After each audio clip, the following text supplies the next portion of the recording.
কুড়িয়ে পাওয়া 2.5 লাখ টাকা ফেরত দিয়ে সততার অনন্য দৃষ্টান্ত দেখালেন রিকশা চালক রূপচাঁদ সোহেল।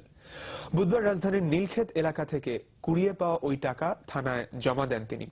এনটিভিতে এ খবর প্রচার হয়, টাকার মালিক খুঁজে পায় পুলিশ। বৃহস্পতিবার দুপুরে ডিএমপি কমিশনার একেএম শহীদুল হকের উপস্থিতিতে মালিকের হাতে টাকা তুলে দেন রূপচাঁদ। দিদা চৌধুরীর রিপোর্ট। রূপচাঁদ ঢাকায় রিকশা চালান 26 বছর ধরে। স্ত্রী ছাড়াও সংসারে এক ছেলে এক মেয়ে।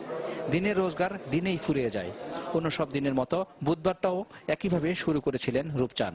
অনেকক্ষণ বসার পরে আমি কই, আল্লাহ আজকে কোনো খেপ মিললে না, ব্যাপারটা কি, আজকে রিজিকে কিছু মিলবো না। তো এই মুহূর্তে হুজুর এসে পরে কয় যাইবেন এলিফ্যান্ট রোড, আমি ঘরে যাবো, 50 টাকা ভাড়া দিবেন। নীলক্ষেত মোড় পার হতেই দেখলেন একটি প্যাকেটটি খুলতেই দেখেন 5 বান্ডিল টাকা, সবগুলোই 500 টাকার নোট। প্রথমে কিছুটা ঘাবড়ে গেলেও পরক্ষণেই নিজেকে সামলে নেন রূপচাঁদ। রিকশার পাদানির উপরই রাখলেন ওই টাকা।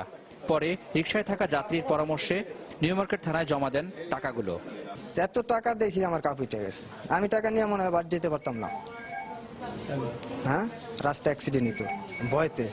বছরখানেক আগে 35,000 টাকা দামের একটি মোবাইল ফোন কুড়িয়ে পেয়েছিলেন রূপচাঁদ।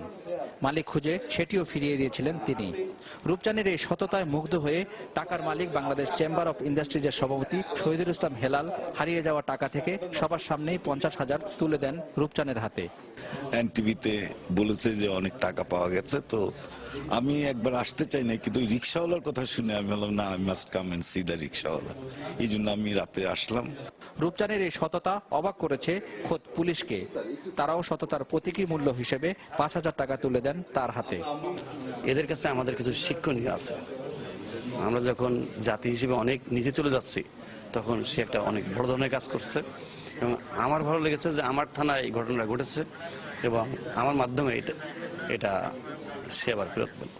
এটুকু আমার ভালো লাগা, আর আমার কোনো কৃতিত্ব এখানে নাই। রূপচাঁদ এই টাকা দিয়ে শরীয়তপুরে তার গ্রামে একটি ঘর তৈরি করবেন বলে জানান। অনিয়ম, দুর্নীতি, লোভ, লালসা আর সামাজিক অস্থিরতা যখন গ্রাস করছে মানুষকে, তখন সততা ও নির্লোভের এই দৃষ্টান্ত দেখালেন একজন সাধারণ রিকশা চালক। দিদা চৌধুরী, এনটিভি নিউজ, ঢাকা।